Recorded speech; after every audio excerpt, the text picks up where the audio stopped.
उसे सबसे सुंदर स्त्री सिर्फ उसके चेहरे की वजह से नहीं कहा जाता था, बल्कि उस शांत जादू की वजह से जो उसकी मौजूदगी के साथ अपने आप फैल जाता था।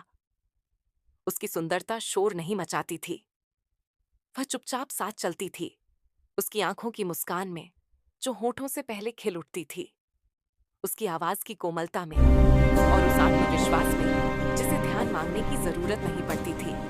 हल्का संगीत बढ़े। उस शाम जब संध्या की सुनहरी रोशनी पूरे घर को अपने आगोश में ले चुकी थी, वह खिड़की के पास खड़ी थी, अपने पति की राह देखते हुए। शादी को कई साल बीत चुके थे, फिर भी उसका दिल आज भी वैसे ही धड़कता था जैसे पहले दिन, क्योंकि उसके लिए प्रेम कोई आदत नहीं था, वह हर दिन फिर से जगाया जाने वाला एहसास था।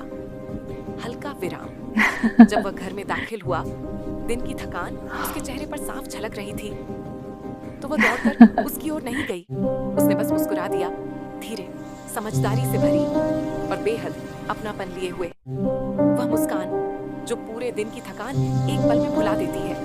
संगीत थोड़ा नरम। वह धीमे स्वर में बोली, कोई जरूरी सवाल नहीं, फिर भी ऐसे सुना जैसे हर शब्द की गनीमत हो। उसने चाय का कप उसकी ओर बढ़ाया, उंगलियां हल्के से छू गईं।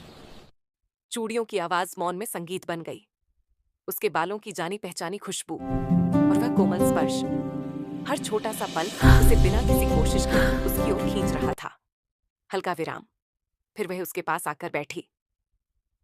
शुरुआत में थोड़ी दूरी रखते हुए उसने किसी पुरानी याद पर हंसते हुए कहा और उसे याद दिलाया कि वे कभी कौन हुआ करते थे जब जिंदगी इतनी भारी नहीं थी।